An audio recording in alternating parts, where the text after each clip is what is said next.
Yeah, I'm Walter Givhan. It's a pleasure to be here and an honor to be able to receive consideration for the presidency of Shelton State.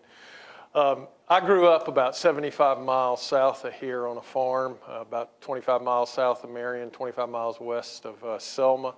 So this is home. This is coming home for me. I've been in the Air Force for 33 years. I just retired recently. And I have to tell you that when I was driving a tractor on the farm, there were like two things that I would dream about. One was flying jets for the Air Force, and the other one was playing football for Bear Bryant. I was able to realize one of those dreams and join the Air Force and be on essentially a #1 team, which was great. I had an incredible career. I was able to fly high-performance fighters. I was stationed all around the world. I spoke French, so I served with the French during Desert Shield, Desert Storm, integrated them into the team. I've done tours at the Pentagon in Washington. I've been the senior military official at the State Department. I've toured the world as a Deputy Assistant Secretary for them. And I've helped rebuild the Afghan Air Force. But most recently, my experience has been in higher education in the Air Force as well as training. And in fact, if you look at my career, over really a third, whether I was a student, instructor, or actually leading an education or training organization, has been concerned with that. So Shelton State is the perfect opportunity for me to come back home after serving my country and now serve my state in this great community doing the kind of work that I love. First question. The college has been without a permanent president for nearly 2 years. In addition, several key positions, including the Human Resource Director, Academic Dean, Student Services Dean, Chief Financial Officer, and many other essential positions have been filled with interims, and in some cases not at all. What actions would you take to address these issues within the first month and within the first year? Well, thank you. I first of all have to compliment the Shelton State team on the great job they've been doing. It's hard to keep going and accomplishing your mission when you're lacking leadership in some of those positions or you're dealing with interims. But I've been so impressed with what I've seen at Shelton State and how people continue to do the mission. That being said, it's time for leadership, and it's time for leadership at all levels. And so one of the things that I would like to do, should I be selected as president, is sit down, find out where those leadership holes are, which ones we need to prioritize, and then I tell you, I know that the people here know where those leaders are and where the people are that we can get to fill those positions. So this is going to be a team effort to try to identify which positions need to be filled, in what order, and what kind of people we're looking for and how we can get those people and bring them in. Folks here know the community, and when I say community, I'm not just talking about this. They know the community of the people who participate in these kind of activities and learning. And so we're going to go and reach out, and it's going to be an active recruitment effort that we're going to make to get the right people that we need to get the team back together and moving forward. Okay. Number two. Please give us a couple of examples of your experience in fiscal management. Specifically, how have you dealt with budgetary constraints?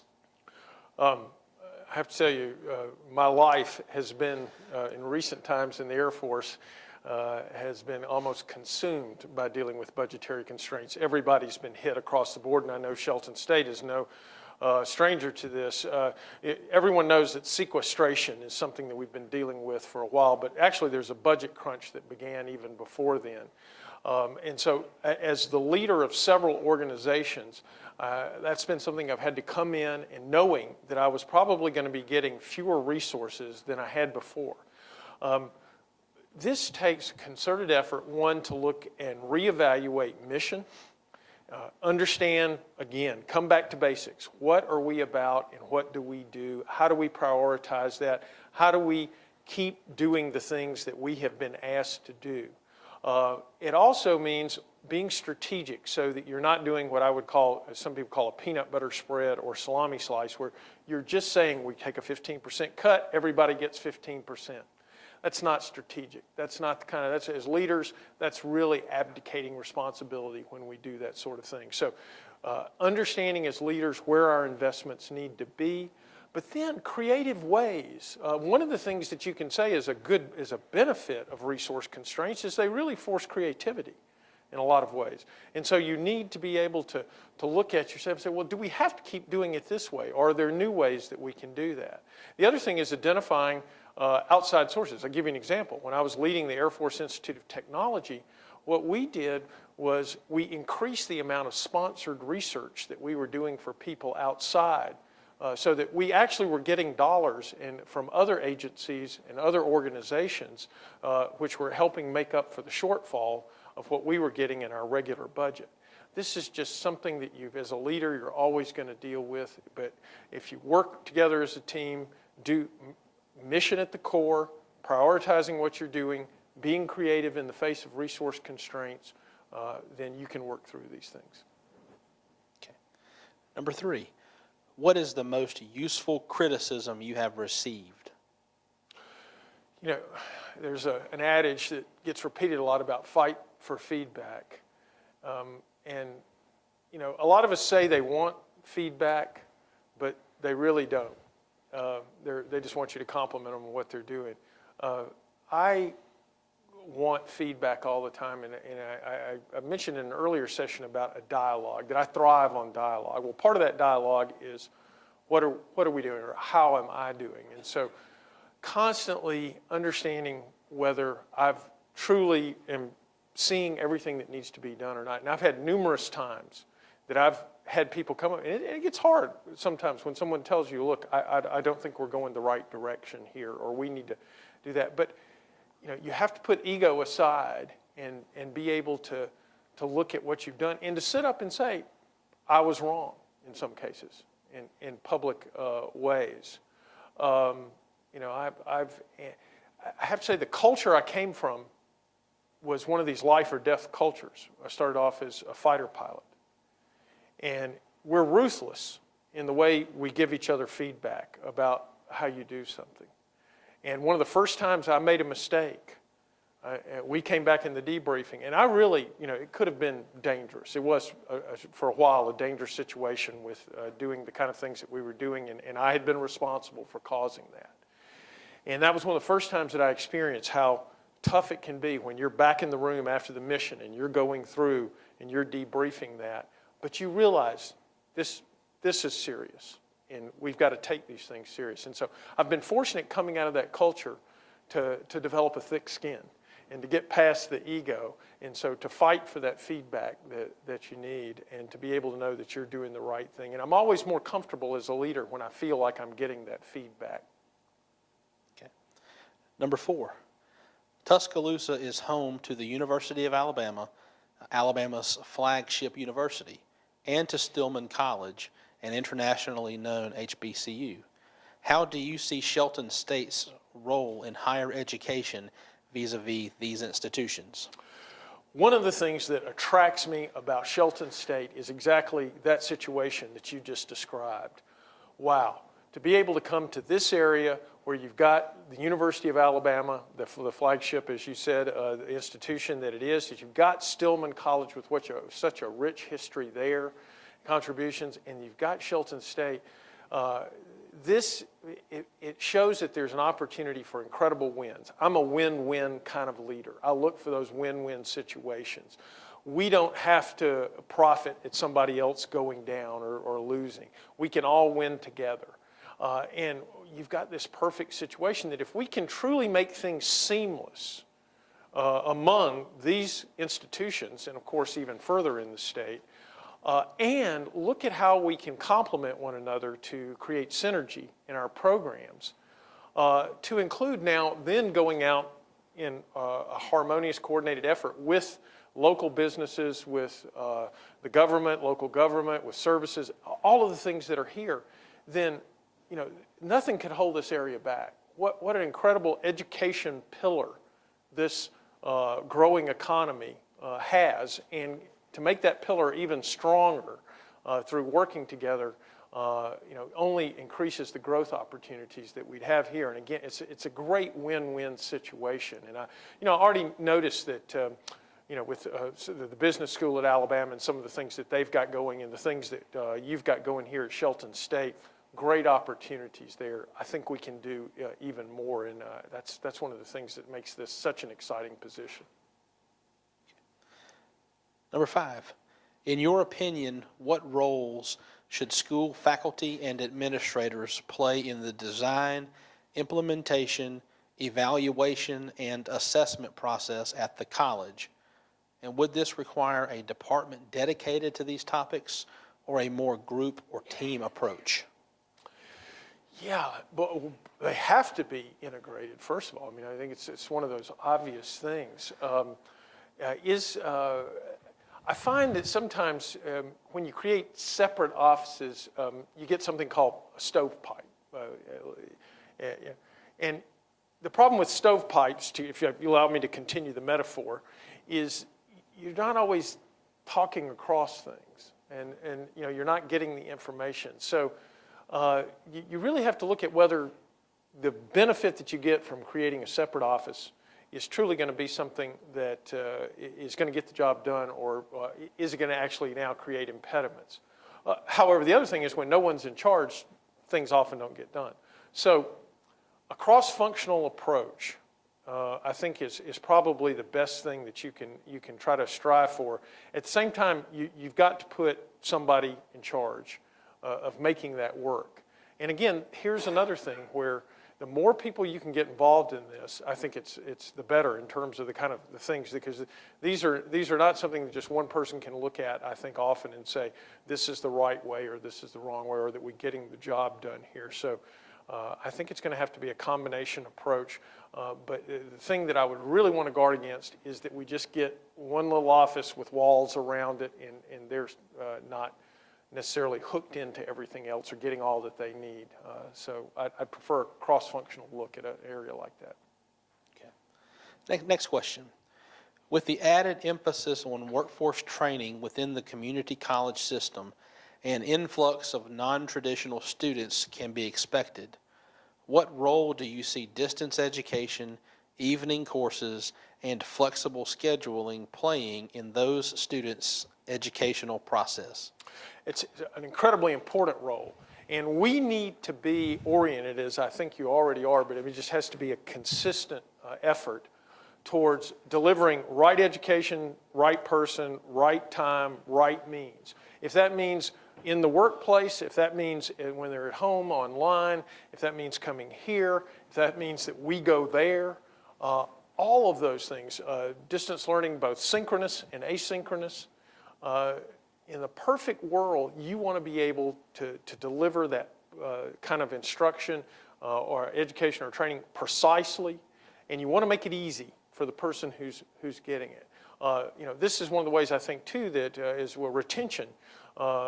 We can see a positive effect on retention if we're willing to experiment a little bit with doing that. And I've had some experience in doing this with distance learning and other actually bringing courses to people and organizations in the past.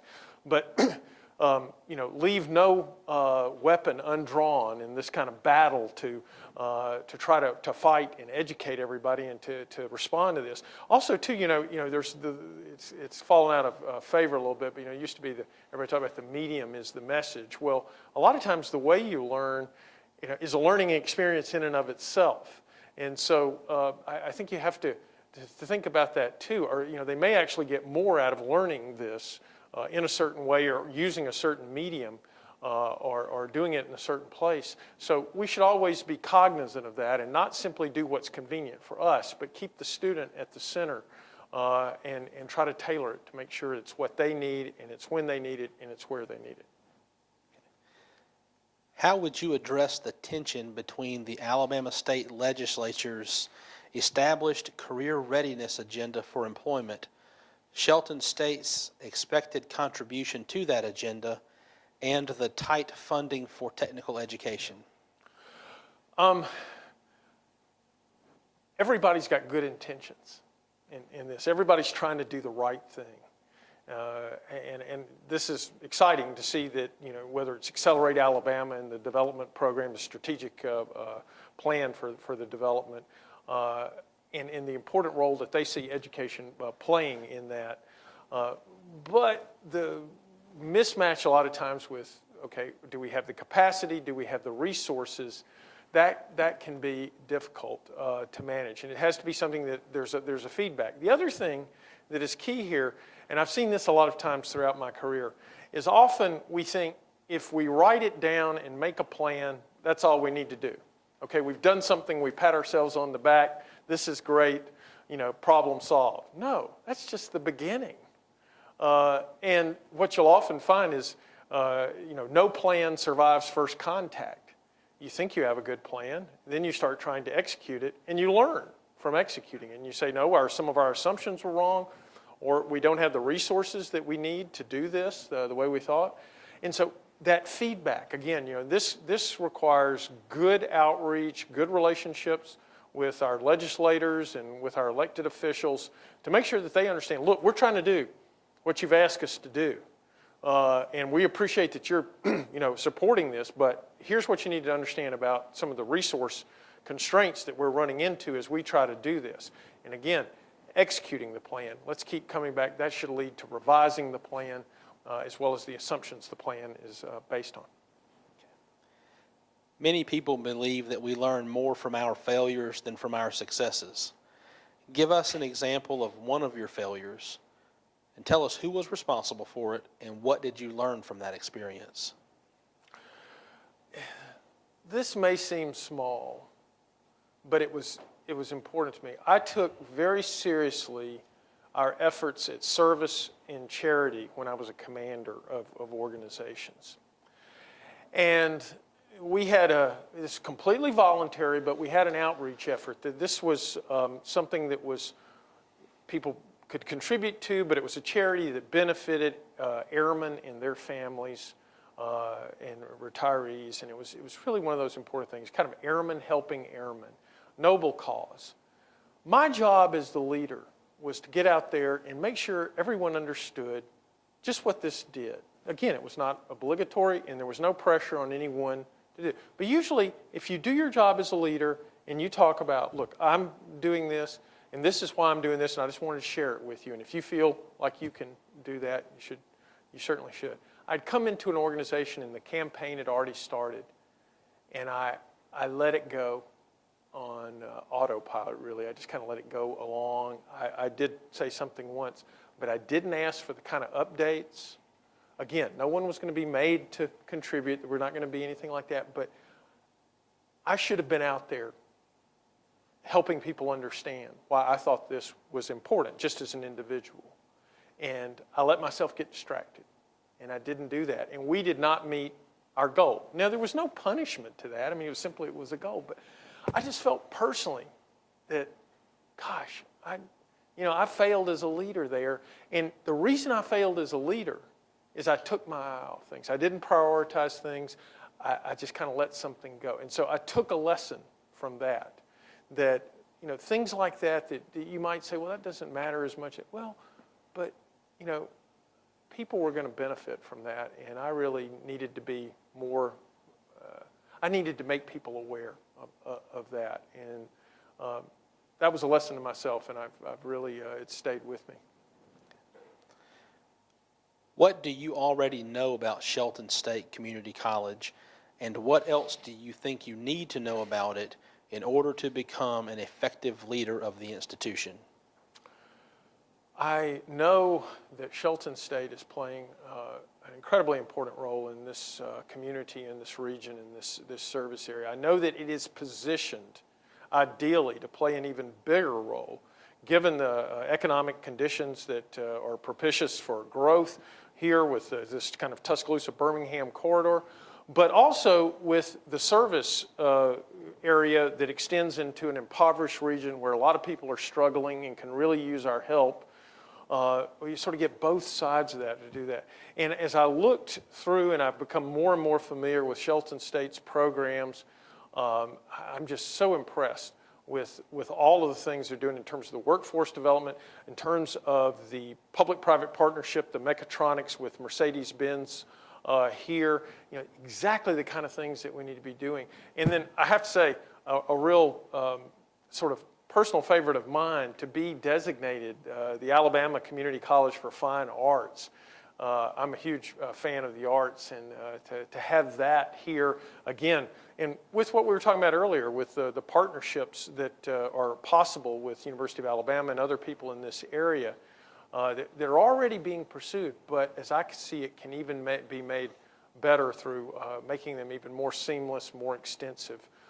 Just so much here, and I just look forward to learning more about these programs and really diving into the details and understanding how I can help in my role as president of really helping advance this. I know everybody's doing great work and pushing hard, and I need to support that as a president and learn what I need to get behind and who needs my help and how we can make this even bigger and better. Given what you already know about Shelton State, what would be your priorities for the first year of your presidency? We talked about earlier making sure that we've got personnel. I need the team. So we've got to put the team together. We got a lot of the team, but we got interim leaders. We got holes to fill. We need to build that team. I need to learn. I'm going to be learning all along, but I have to sit and listen a lot and ask a lot of questions, get that dialogue going. The other thing that, and I need to know what's short term, what are things that are going to come up that we're going to have to deal with that I need to know about, need to get up to speed very quickly on. At the same time, outreach. I've got to be out there. I've got to meet with everyone in the community who's involved, who's what I would call a stakeholder in what we do at Shelton, and there are many. And I'm the face, and I have to get out there, I have to meet them, I have to listen to them, but I also, from day one, will be carrying the Shelton State message to them and letting them know this is who we are, this is what we can do, and we want to be serving you and be part of your team. And that's going to take a lot of time and energy to do that, but it has to be a priority because they need to hear us, they need to know us.